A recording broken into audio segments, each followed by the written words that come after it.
Bom, nós estamos num culto da vitória e com certeza um dos maiores personagens bíblicos quando o assunto é vencer, provavelmente o que vem à nossa mente, ou um dos que permeiam a nossa mente, é Davi. E olhando para a história deste homem, eu comecei a me perguntar o que transformou Davi em um vencedor. Como é que ele conseguiu romper tantos desafios? Como Deus usou Davi para confundir tanta gente, para confundir seu pai, seus irmãos, para confundir Saul, para confundir até mesmo Samuel, para confundir Golias. Que confusão Deus causou na mente das pessoas ao pegar o filho mais novo de Jessé, o caçula, numa cultura onde as fichas eram depositadas no primogênito. Era ele que se tornava o líder após o falecimento do pai.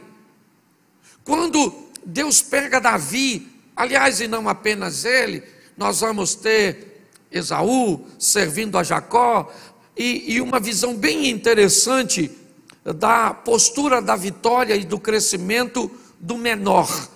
O menor servirá ao maior, e ele era o menor entre seus irmãos, não porque Deus está dizendo que a preferência de Deus é do menor, não. O que Deus está dizendo é que até aqueles que aparentemente não têm tantas chances de vencer e de prosperar, ao lado dele, podem conseguir, podem ter êxito, podem alcançar a vitória.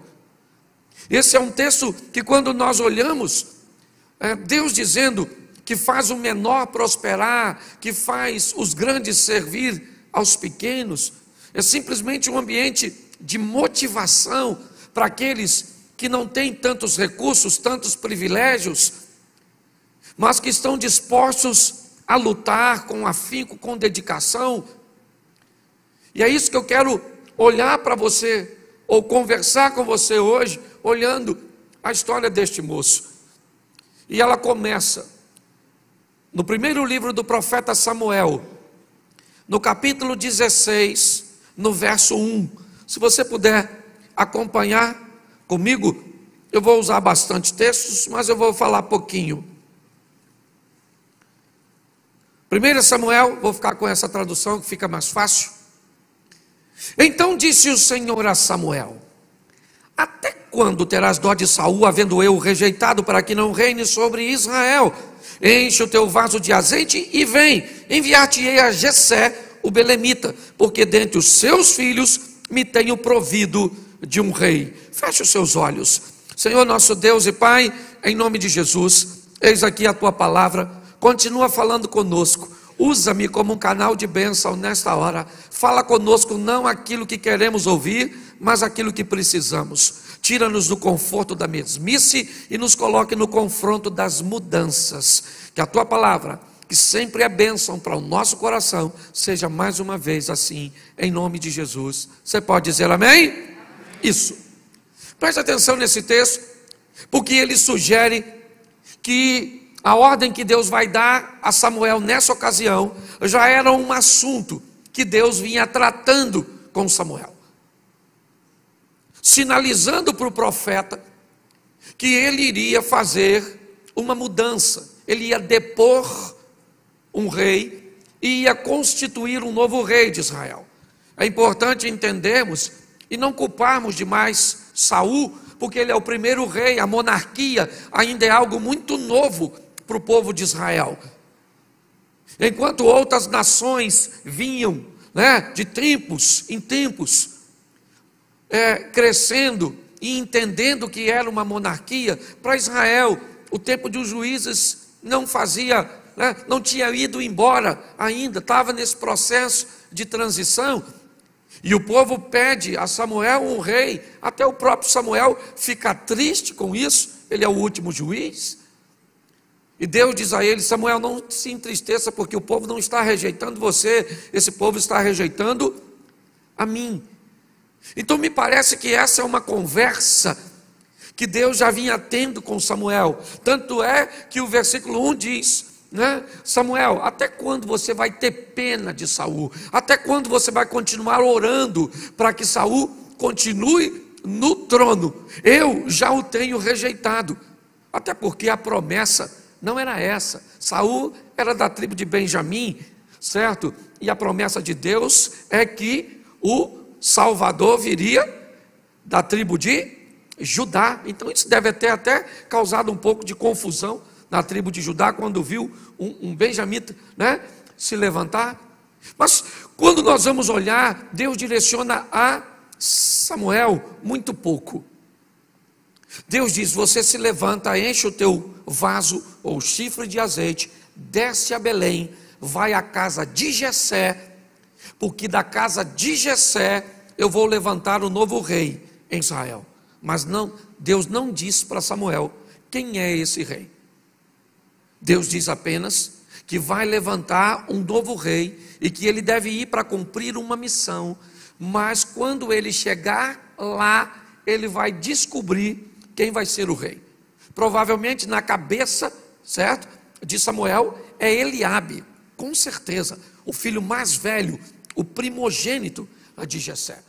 Romper um paradigma, quebrar uma mentalidade é o primeiro desafio que Deus precisa fazer para conosco. Me parece que Deus já não fala com Samuel exatamente porque para ele seria muito intrigante chegar numa família onde tem 8 filhos homens e pegar o menino mais novo e ungí-lo e sobrepor este menino aos demais. Quebrar isso seria um grande desafio. Então Deus não comunica isso a Samuel. Samuel sabe apenas que ele vai ungir um rei na casa de Jessé, mas ele não sabe quem é. Agora eu comecei a me perguntar: por que é que Davi, ou o que fez com que Davi recebesse essa missão de se tornar o rei? Que qualidades um Deus que disse para o próprio Samuel: não unja Eliabe, porque ele não é o rei. Eu não vejo como vocês veem. O homem vê o que está diante dos olhos, eu olho para o coração. O que Deus achou no coração de Davi? Talvez, se conseguimos chegar perto de responder essa pergunta, e ela é tão intrigante e ao mesmo tempo tão extraordinária, que talvez nós possamos sair daqui buscando nós mesmos a pergunta para isso. Eu vou te dar algumas dicas que pelo menos me ajudou a nortear meus pensamentos em torno do que esse camarada vai viver. O que ele tem? Se Deus não tem privilegiados, o que Deus viu nesse homem que, cá convenhamos, nós já sabemos que tem inúmeros erros, inúmeras falhas. Mas quando eu olho a missão que ele havia recebido e como ele lida com essa missão, eu entendo por que é que Deus escolheu Davi. Pelo menos essa resposta foi o suficiente para mim. Talvez não seja para você, e você tem todo o direito de continuar a sua busca. Mas quando eu comecei a ver a transição que Deus faz do que ele desempenha para se tornar um rei, eu consigo entender por que é que esse indivíduo vai se tornar alguém que vai substituir Saul. No verso 11, coloca para mim, por favor, do mesmo capítulo. Disse mais Samuel a Jessé: acabaram-se os jovens? E Jessé disse: ainda falta o menor que apacenta as ovelhas. Preste atenção, porque para mim, Davi só foi rei porque apacentava ovelhas. Para mim, a maneira que ele resolveu desempenhar a sua função, a maneira que ele resolveu agir com a missão que lhe foi confiada, E a Bíblia diz que nós não devemos negligenciar o tempo das pequenas coisas. Como esse camarada resolveu lidar com essas emoções, de ver todos os seus irmãos à frente dele, ele o caçula.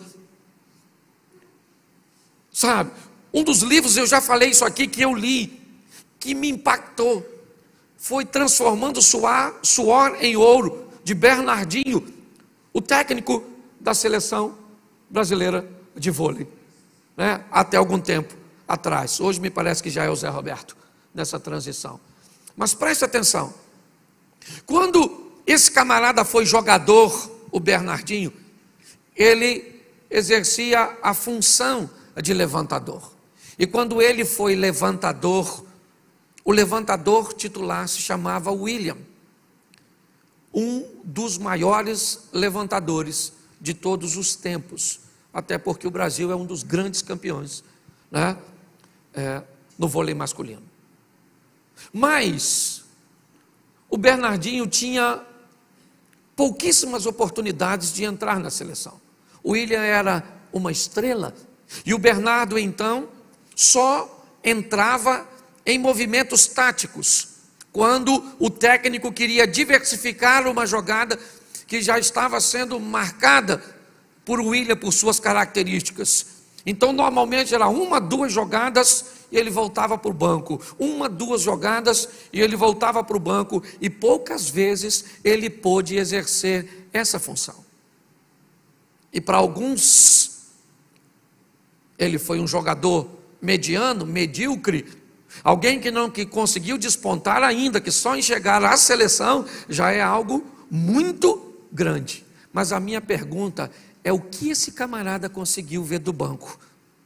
É o que esse camarada conseguiu observar do banco? Que já que ele não seria o melhor levantador do mundo, ele poderia se tornar o melhor técnico, o maior campeão de todos os tempos, como levantador. Ele conseguiu simplesmente observar uma oportunidade que dificilmente a maioria de nós observaríamos, focados muitas vezes no local errado, muitas vezes achando que não temos o privilégio de ocupar determinadas ou de determinados posicionamentos. É um livro maravilhoso para quem deseja, né, achar ou descobrir um espaço para se alcançar um ambiente de vitória. Mas vamos olhar aqui, porque o texto diz que ele é um pastor de ovelhas. Olhe bem, Samuel chega na casa de Jessé para ungir um rei. Tem 7 filhos de Jessé em casa, e Davi está trabalhando, apacentando as ovelhas. Foi a missão que ele recebeu. O próprio irmão dele no campo de batalha diz para ele, nós vamos ver mais à frente, com quem você deixou aquelas poucas ovelhas de papai, o que indica que não era um rebanho tão grande, que a função que ele exercia não era nada expressivo, não era nada significativo, não. O importante não era a função que ele exercia, o importante era como ele levava a sério o que ele fazia, como ele era capaz de se dedicar para fazer aquilo, que tipo de entrega ele tinha para desempenhar aquela função. E é isso que nós vamos ver. Esse moço, filho mais novo de Jessé, ele vai sair do anonimato e se tornar um dos maiores homens. E preste atenção no que eu vou falar agora, goste você ou não de ouvir, pouco tem a ver com Deus. Pouco tem a ver com Deus. Tem muito a ver com sua dedicação, com o interesse de fazer aquilo que Deus o entregou. Porque até o presente momento, o que Deus tem para ele? Ser pastor de ovelha. Ah, mas ser pastor de ovelha é uma função que eu não me agrado, é algo que não tem tanta expressividade, é algo que não tem tanto valor. Para quem? Tudo aquilo que vier à sua mão, fazei-o conforme todas as forças. É o que diz a palavra do Senhor. Ah, pastor, mas as pessoas não vão me reconhecer. As pessoas podem não te reconhecer, mas você não vai passar despercebido para Deus. O grande problema é que pessoas recebem, muitas vezes em fase de sua vida, incumbências, funções, salários, cujos quais não é o que Deus tem para você a nível de futuro, mas é o que Deus tem para você a nível de presente. Muitas pessoas não conseguem alcançar a vitória na vida simplesmente porque não conseguem romper as etapas que a vida exige de você para passar para outras fases. Ou ficam aprisionadas em fases ruins que lhe trouxeram caos, decepções, perdas, mágoas e rancores. Ou ficam aprisionadas em fases medianas que, por serem boas, as impedem de viver o fantástico. Ou então, como Uzias, vive o fantástico, mas perde o seu coração e acaba perdendo a vida. Quando nós olhamos para este moço, a maneira que ele leva a sério apacentar as ovelhas. O profeta está na casa dele, porque Deus mandou, seus irmãos estão reunidos. Se você é daquele que diz que alguém pega a sua bênção, segura essa aqui, querido, porque o cara não está em casa, e o profeta manda chamar Davi, porque se a bênção é tua, você pode até não ir buscar, mas ninguém toma. É assim que funciona. Quando esse indivíduo pergunta: você não tem mais filhos? Jessé indica que ele havia meio que esquecido Davi. Provavelmente, não esquecimento de esquecer que teve Davi como filho, mas achar que o profeta não ia querer bater um papo com seu filho caçula, um menino tão novo, tão inexperiente, que está guardando as ovelhas. Mas como esse moço guarda as ovelhas? Antes de olharmos para isso, nós precisamos passar no verso 13. Põe aí o seguinte: então Samuel tomou o vaso de azeite e ungiu no meio de seus irmãos, e desde aquele dia em diante o Espírito do Senhor se apoderou de Davi. Então Samuel se levantou e se tornou a Ramá. Preste atenção, Samuel acaba de ungir a Davi na presença de seus irmãos. Samuel se levanta, vai para Ramá, e Davi volta a apacentar ovelhas. Ele acaba de ser ungido pelo profeta, e isso não deu a ele superpoderes, ainda que o texto diga claramente que o Espírito do Senhor se apoderou de Davi. Se apoderou para quê? Para que ele continue fazendo aquilo cujo qual foi chamado, até o tempo da transição. É isso que nós precisamos entender. Muitas pessoas queimam etapas. Você já se deparou com uma borboleta tentando sair do casulo, ainda meio lagarta, meio borboleta? Você já viu como é que ela se espreme? Você já tentou dar uma forcinha para uma sair? Ajudar a cortar o casulo? Nunca faça isso. Porque é a pressão que ela exerce, certo? Num ambiente que é muito menor do que ela, que faz com que o fluido vá para todo o seu corpo. E se você tentar ajudar uma lagarta, né, nessa metamorfose, a sair do casulo, ela nunca vai voar. Nunca. Quando nós vamos olhar aqui, o que nós estamos vendo? Um indivíduo que o Espírito de Deus é com ele, sim, mas ele vai fazer o quê? Apacentar ovelhas, porque ele foi chamado para isso. É para isso. Samuel volta para Ramá e Davi volta para o campo para apacentar as ovelhas de seu pai. Mas quando eu olho para o verso 18 ainda do mesmo texto, eu vou começar a entender por que é que esse garoto vai ser um vencedor. Ele está sendo observado, e um dos homens de confiança de Saul diz assim: então respondeu um dos jovens e disse: eis que tenho visto um filho de Jessé. Quantos filhos? Quantos filhos? E quem é ele numa escala de idade? O mais? o que indica que ele não aprendeu o que aprendeu com seus irmãos. Porque senão ele não tinha um filho do jeito de Davi. Jessé tinha mais de um, tinha 2 ou mais. O texto diz o seguinte: um filho de Jessé, o belemita. E quem é esse cara? Esse camarada, presta atenção, ele sabe tocar, ele é valente, ele é animoso, é homem de guerra, sisudo em palavras, gentil de presença, e o Senhor é com ele. Preste atenção nos adjetivos, na qualidade do que esse indivíduo reúne nele. O camarada está dizendo: eu conheço um filho de Jessé, e esse indivíduo, ele sabe tocar bem, ele é valente. Olhe bem, no finalzinho ele diz: e o Senhor é com ele. Mas as qualidades que ele reúne nele, certo? Faz com que ele desempenhe a função, faz com que ele, eu pergunto para você, que ele seja escolhido. Saul é rei.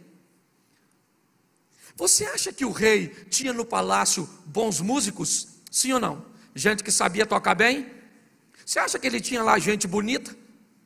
Você acha que ele tinha lá gente valente? Todos esses adjetivos Davi tinha, sim ou não? Mas o último qual era? O Senhor era. E o que ele vai fazer no palácio? Gente que sabe tocar bem só. Qual é o grande problema hoje? Ou as pessoas caminham totalmente para o ambiente espiritual e esquecem da preparação, da dedicação, do investimento que tem que fazer em si mesmo, ou então caminha para uma linha de total investimento em si mesmo e se afasta de Deus. Errais por não conhecer as Escrituras e o poder de Deus. O equilíbrio é o segredo do sucesso. Coisas espirituais no mesmo recipiente de coisas materiais. É isso que eu preciso entender. Quando eu olho para esse camarada, o texto está dizendo que quem olhava para ele, que quem o conhecia, sabia que ele tinha qualidades, posicionamentos que o qualificavam para estar diante do rei. Mas o melhor de tudo, o homem que está indicando sabia que Saul estava com um problema espiritual. Então ele termina dizendo: e o Senhor é com ele. Saul diz: então se o Senhor é com ele, manda chamá-lo. Verso 19. Saul enviou mensageiros a Jessé, dizendo: envia-me Davi, o teu filho, que está com quem? Que está com quem? Eu quero o teu filho, mas eu quero o teu filho que é pastor de ovelhas. Porque 3 dos teus filhos eu já tenho como soldados e militam no meu exército: Eliabe, Abinadab e Samar. Os 3 irmãos mais velhos de Davi já eram soldados de Saul. Quando Saul manda um recado para Jessé, diz: manda para mim o garoto que toma conta das ovelhas. É ele. É esse menino das ovelhas que eu quero. Manda para mim. E aí eu não consigo ler tudo, mas depois você dá uma olhadinha. Davi se apresenta a Saul. Para quê? Você sabe para quê? Verso 17, ou capítulo 17, verso 15. Pula aí um capítulo, versículo 15.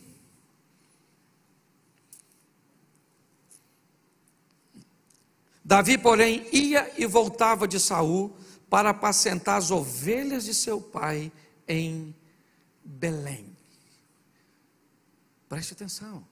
Ele foi ungido por rei, ungido. Joséfo diz, o historiador, que não podia dar tanta garantia, mas pela magnitude de quem foi, diz que ele sabia que foi ungido para ser rei. Samuel havia dito a Davi que a unção era para rei. Ele é ungido para rei e volta para apacentar as ovelhas. Agora, Deus leva Davi para o palácio, para tocar para Saul. É só uma desculpa. O que Deus está querendo é que Davi aprenda como o rei come, como ele senta, como ele dorme, como ele se veste. Na verdade, o que Davi vai fazer, isso é muito importante. Escute o que eu vou te falar agora, porque pode ser algo que pode virar uma chave na sua vida. Fique atento aos lugares e às pessoas que Deus vai te aproximar, porque pode ser a próxima fase de onde ou para onde Ele deseja te levar. Entendeu isso? Fique de olho, fique atento. Quando você começa a ser levado para determinados ambientes, e ele é bom, é de ascensão, é de crescimento, fique atento, porque pode ser um ambiente promocional, onde Deus vai te levar para a próxima fase. O texto diz que Davi ia e voltava, ele trabalhava para Saul. Olha bem, ora ele é um músico, um menino que toca, que tem unção, que tem habilidades, que é bom para o rei dormir, mas logo depois ele tem que tirar aquela roupa, ele tem que trocar de roupa, porque não pode chegar lá perante o rei com aquele cheiro de ovelhas, com aquele cheiro de estrume, com aquele cheiro de capim. E ele continua, e agora vai para o campo, para cuidar daquilo que ainda é a sua missão. Sabe qual é o grande problema nosso? Nós olhamos para um vencedor e só olhamos para seu momento, nós não olhamos para a sua história. A maioria das pessoas acha que nós já nascemos tendo e fazendo o que fazemos. Pare e pense. Quando eu olho para esse texto, esse camarada está lá no palácio tocando para Saul, comendo uma comida boa, está tudo tranquilinho, limpinho, mas agora ele vai para o pasto, vai cuidar das ovelhas. Por quê? Porque ainda está no tempo de cuidar das ovelhas. Talvez o seu tempo ainda seja de investir nos seus estudos. Talvez o tempo ainda é de maturar, de solidificar o seu negócio. Então não dá para gastar como outro que já tem um negócio consolidado. Não dá para brincar com coisas sérias. Hoje muitas pessoas se perdem nas etapas. Esse camarada agora volta do palácio para o campo, do campo para o palácio, do palácio para o campo. Ele está revezando. Olhe bem. E ele vai crescendo, ele vai olhando essa estrutura, e no verso 20, ainda do capítulo 17, Davi então se levantou pela manhã bem cedo e deixou as ovelhas a um guarda. Preste atenção, a responsabilidade dele era o quê? Cuidar das? Ele deixa as ovelhas sozinhas?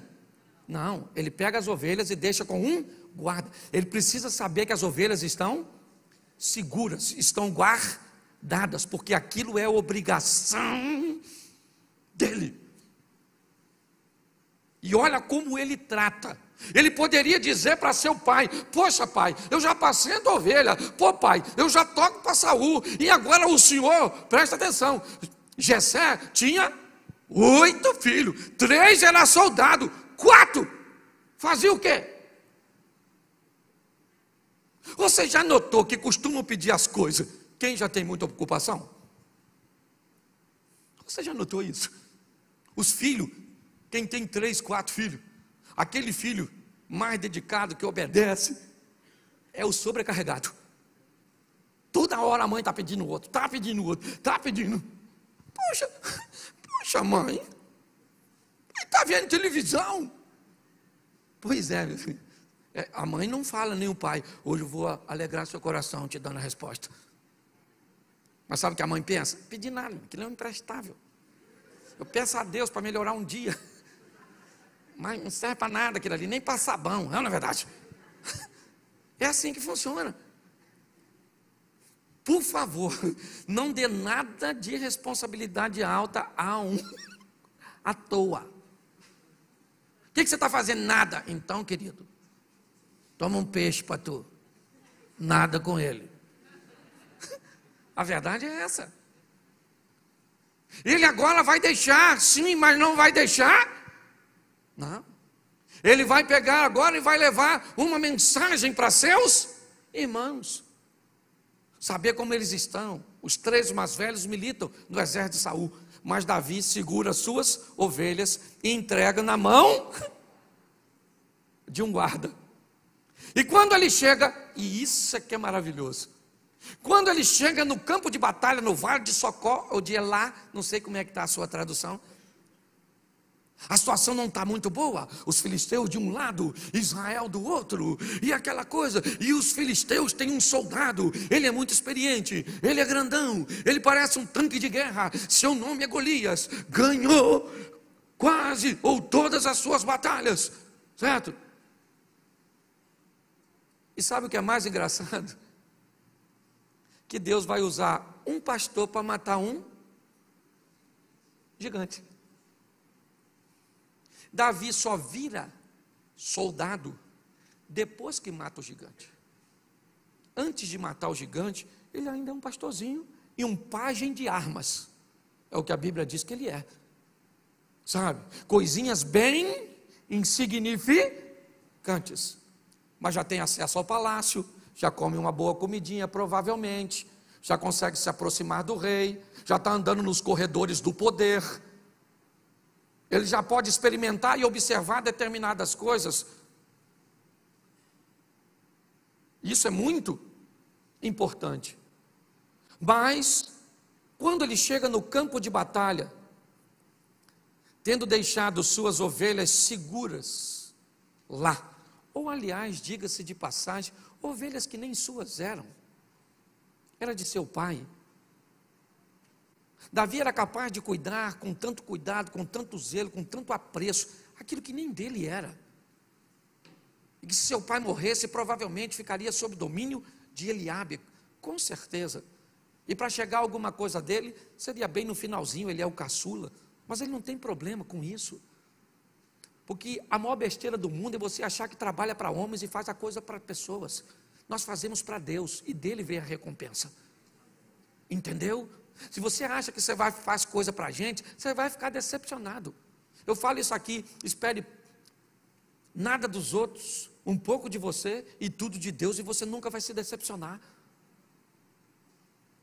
Quando eu olho para esse texto, eu vejo esse camarada chegando naquele ambiente, e naquele ambiente onde ele chega, ele escuta o soldado filisteu, Golias, que já vem durante um bom tempo insultando o exército de Israel.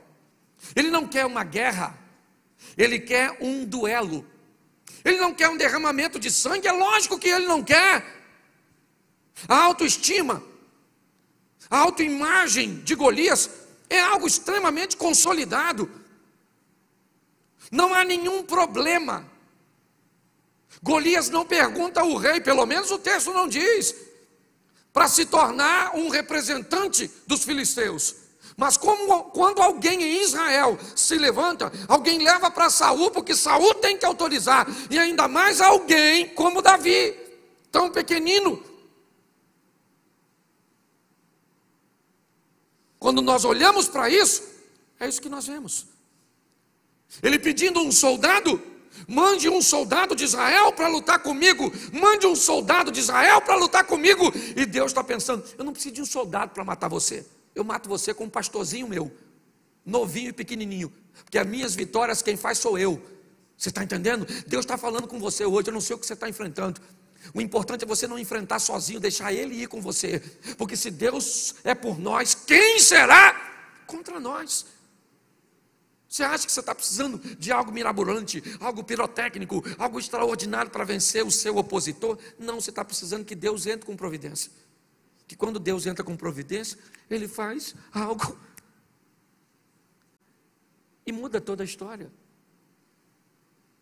Deus vai envergonhar Israel, sim, porque é uma vergonha para Israel receber um pastor. É por isso que Abinadab manda, ou é por isso que Eliabe manda Davi para casa.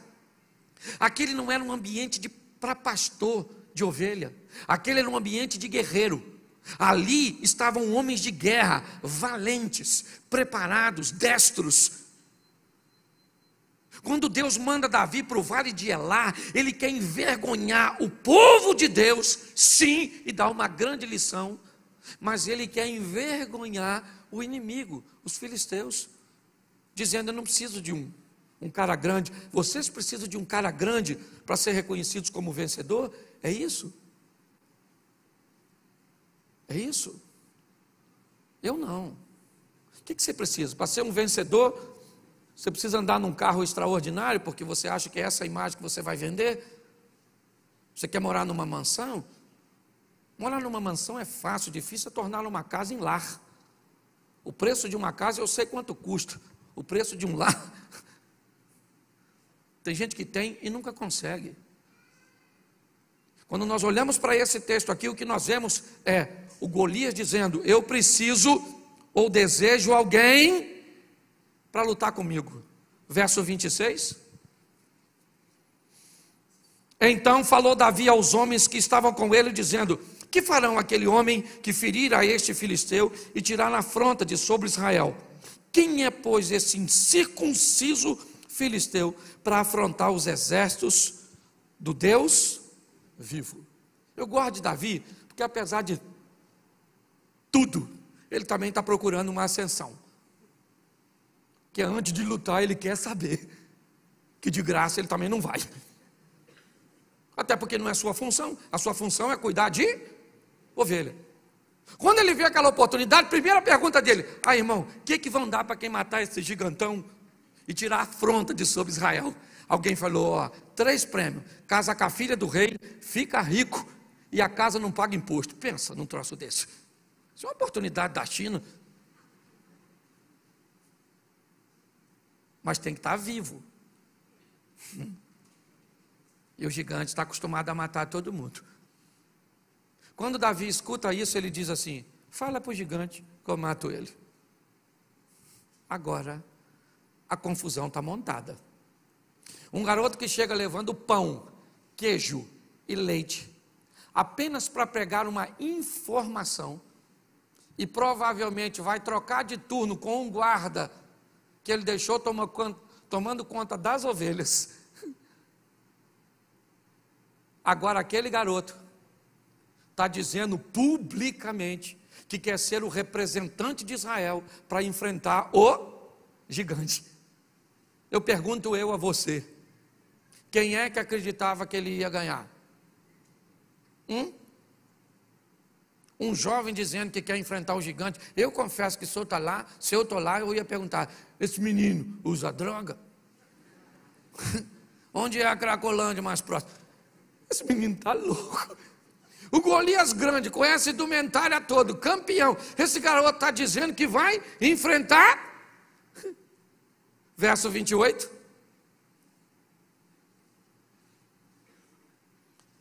Quando Eliabe, e ouvindo Eliabe, seu irmão mais, falar aqueles homens, acendeu-se-lhe a ira de Eliabe contra Davi, e disse: por que você desceste aqui? E a quem deixasse aquelas poucas ovelhas? O que Eliabe não sabe é que as ovelhas estão sob controle. O que está ruim é o campo, a guerra. As ovelhas estão tudo direitinho. Davi já controlou o ambiente. O problema é que tem gente que não controla o ambiente de cá e já quer controlar o de cá. Esse dia uma irmã falou assim: ô pastor, o projeto ia começar, tinha que orar mais, assim, umas orações noturnas. E eu falei para ela, eu disse assim: a senhora vem no manhã com Deus? Não, não vem não. Eu falei: se a senhora já não vem no trabalho de oração que nós temos, está querendo criar aquilo. A senhora não vem nem no que tem, quer criar, que não tem. Eu falei: vai plantar batata, dona. Primeiro ele controla o campo está tudo controlado. A vida e a organização desse camarada na sua missão é extraordinária. Mas agora ele está num ambiente descontrolado. É verdade. E ele chega ali, o Eliabe diz: com quem você deixou aquelas poucas ovelhas? Olha o que o texto diz: bem conheço a sua presunção e a maldade do seu coração, que desceste aqui para ver a peleja. Eu imagino que esse texto indica que Davi já era um camarada que falava que ia ser grande, falava que ia vencer, já era um cara que tinha uma autoestima boa, mesmo sendo um pastorzinho de ovelha. Deixa eu falar uma coisa para você: eu não sei a função que você desempenha, mas não acha que ela é inferior a ninguém, não. Faça ou cumpra da melhor maneira possível, e você pode ter certeza que Deus vai olhar e vai falar assim: está na hora de ir para a próxima fase. Agora você fica botando defeito no que você faz. Um carro, um Fusca, Para me ter um Fusca, prefiro andar a pé. Ô menino, eu já andei de Brasília, que botava pano molhado na bobina. Eu já falei isso aqui, eu comprei um Voyage cinza uma vez, de noite, chovendo, ele estava rachado, eu não vi. E eu tive que andar nele assim mesmo. Eu comprei um Corsa. E apaixonado por reboque. Estou falando sério, uma vez eu fui para São Paulo, ele parou em São José dos Campos, não, em Taubaté. Aí me rebocaram até um ponto lá, e assim que chegou no mecânico, ele desceu do reboque, o mecânico virou e ele pegou. O mecânico falou, o que ele tem? Eu falei, vontade de andar de reboque. Não é possível, só pode ter isso. Ô querido, você tem todo o direito de não estar satisfeito onde você está. Você só precisa estar trabalhando para que Deus possa te levar para a próxima fase. Posso ouvir um amém? Amém. Isso aí. E cuidado, que se você não trabalhar, o outro trabalha e vai dar uma raiva dele. Quando você vê o outro indo e tu ficando. Não dá? Pode falar. Ou só dá em mim? Não é? O casamento da outra mudou. E o seu não mudou nada. O filho da outra passou na faculdade federal. E o seu passou manteiga no pão. É uma verdade. Pare e pense. Tem que ter trabalho. Eu estou olhando para esse camarada aqui agora, certo? O irmão dele está falando, você é um pretencioso, com quem você deixou as poucas ovelhas. E Davi deve ter falado, das ovelhas está tranquilo, irmão. Está tudo tranquilo. Davi diz no 29, olha o que ele fala. Então disse Davi, o que é que eu fiz agora? Porventura não há razão nisso. Ele está falando, calma gente, só perguntei o que vão dar lá, o matador de gigante.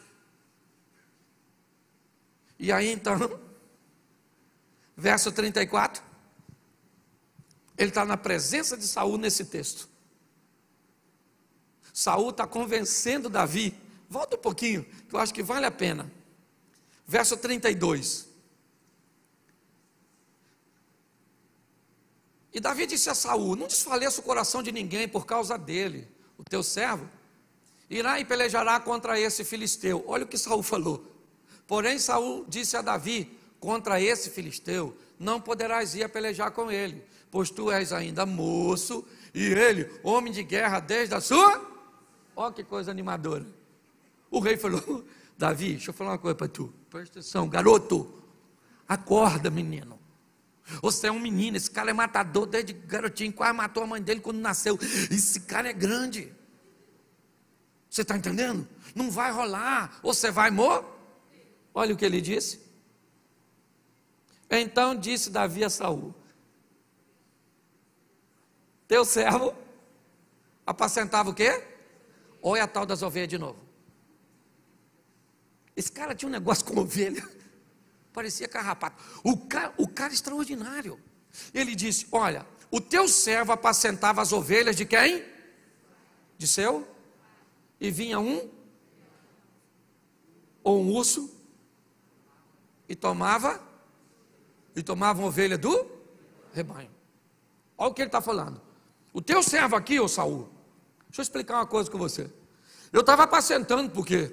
Apacentando as ovelhas do papai, quando de repente vinha um leão e um urso e pegava uma ovelha. Pronto, pegou uma ovelha, acabou. Sim ou não? Sim ou não? Pois é, mas lê o verso 34 ou 35. E eu saí após ele. Esse é um dos textos mais bizarros da Bíblia para mim, porque leão não é bicho que você corre atrás, leão é bicho que você corre na frente. Olha o que ele falou, o leão pegava uma ovelha e eu corria atrás do leão.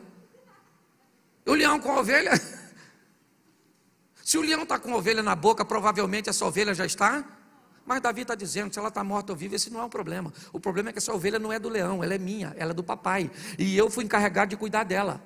Então esse leão não vai ficar com essa ovelha não é dele. Você consegue entender isso? É importante nós entendermos isso. Olha o que esse cara está dizendo, eu corria atrás de uma ovelha. ou do leão, lançava-lhe mão o feria e o matava. Davi está dizendo: Saul, até hoje, a função que me deram para cumprir, eu cumpri com maestria. Eu fui lá, matei o leão, matei o urso, peguei a ovelha e pronto.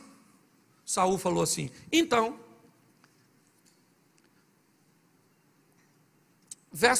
põe o 36, tá? Estou com tempo aqui, deixa eu colocar até para que todos acompanhem. Assim feriu o teu servo leão como urso, e assim será este incircunciso filisteu como um deles, porquanto afrontou os exércitos do Deus vivo. Verso 37, disse mais Davi: o Senhor me livrou da mão do leão e do urso, ele me livrará da mão desse filisteu. Então disse Saul a Davi: vai-te embora e o Senhor seja contigo. No verso seguinte, Saul tenta vestir Davi com a sua armadura, e aí começa a dar problema. Por quê? Porque Davi é um pastor. Ele é um pastor. Saul quer transformar Davi num guerreiro, porque ele acha que a armadura dele, a melhor do reino, ele é o rei, vai proteger Davi. Olhe bem, a armadura de um dissimulado, covarde, desobediente como Davi ou como Saul, jamais encaixaria em Davi. Quando Davi veste aquilo para agradar o rei, ele diz: não vai dar para ir, Saul, eu nunca usei isso, esse negócio não vai rolar. Tirou tudo isso e pegou a sua tiradeira, o seu cajado e 5 pedras, armas de pastor. É com essas armas que ele vai lutar. É nesse ambiente que esse garoto, sim, que já está frequentando o palácio, como músico é verdade, mas que já já vai ser promovido. Já. Ele levou muito tempo para chegar no palácio, é verdade. Ele levou muito tempo para se tornar um pajem de armas, é verdade. Muito tempo para matar um gigante. E se você pensa que ele vai ser rei, agora, mais de 10 anos se passam, até que ele seja rei de uma das partes de Israel. Mas quando nós olhamos para este moço, o que vemos é ele enfrentando Golias. Com o quê? Com uma espada? Não, ele não sabe usar. Não é. Ele utiliza a espada depois para matar o Golias, mas para derrubá-lo, Davi vai usar aquilo que ele é bom. Repita comigo: bom. O que você é bom em fazer? É isso que pode mudar a sua vida. Se é relevante ou não perante a sociedade, perante as pessoas ou não, você veio com um dom para fazer o quê? Desempenhe. E à medida que você vai desempenhando, você vai mudando de nível. Você vai vivendo o que Deus tem para você. Quando eu olho agora, ele fere, ele não mata. Ele fere com uma pedra que atinge a cabeça do gigante, que cai ao chão, atingido por uma arma de um pastor. Agora Davi vai até ele, pega a espada do Golias, corta a cabeça do gigante e entra em Israel. Quando ele entra, sabe o que Saul pergunta? Quem é esse garoto? De quem ele é filho? Como de quem ele é filho? Como quem é esse garoto? Esse garoto é o garoto que toca para você quando você perde o sono. Você sabe o que essa frase indica? Que Saul era tão ingrato, que ele nunca reparou no menino que tocava para ele. Que ele nunca prestou atenção em alguém que seu moço disse: o Senhor é com ele. Preste atenção numa coisa para você que vai caminhar comigo. Nada me impressiona.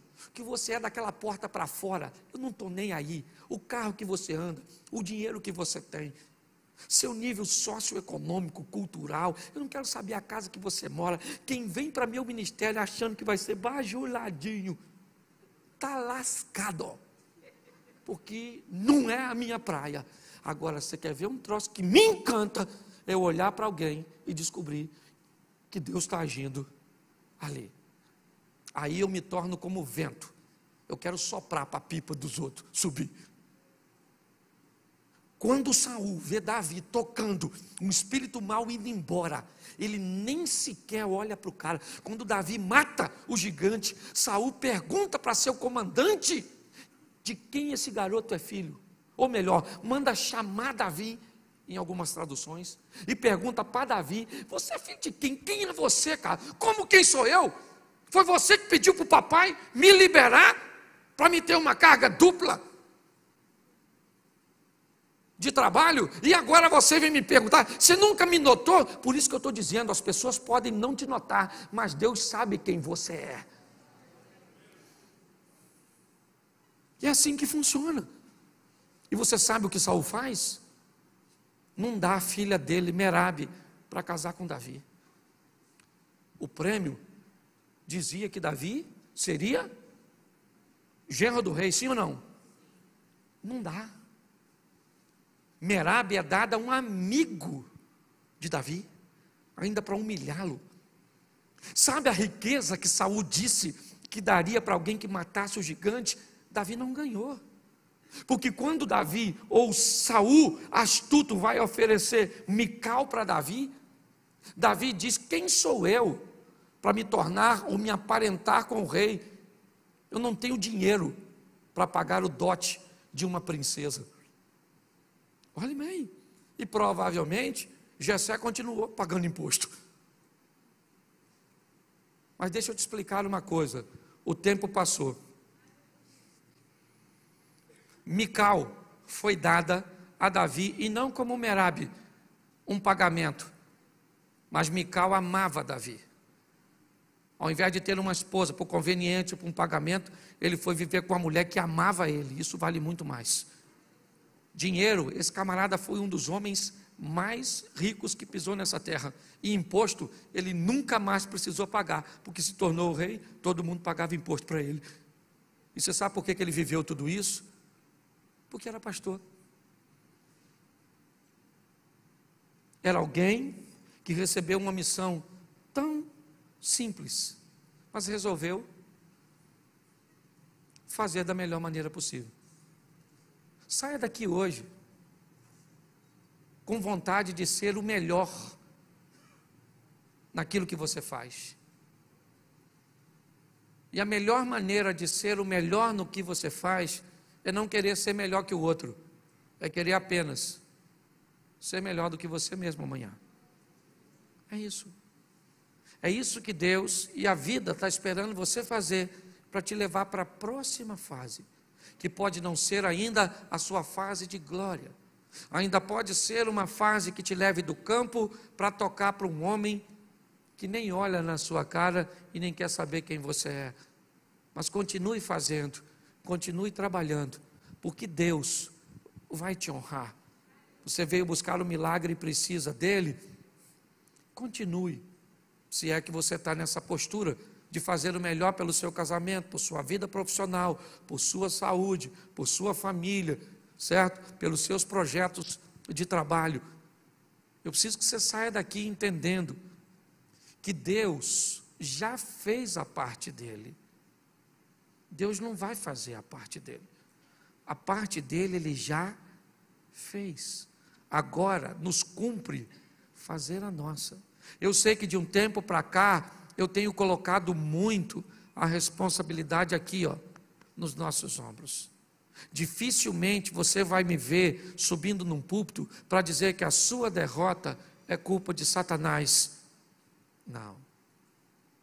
Porque a força de Satanás é inferior à do nosso Deus. Porque a Bíblia diz que os anjos do Senhor estão ao meu redor. E o diabo, o máximo que pode ficar, é ao derredor. E é assim que funciona. Vamos sair daqui para viver o incrível, o extraordinário, o sensacional.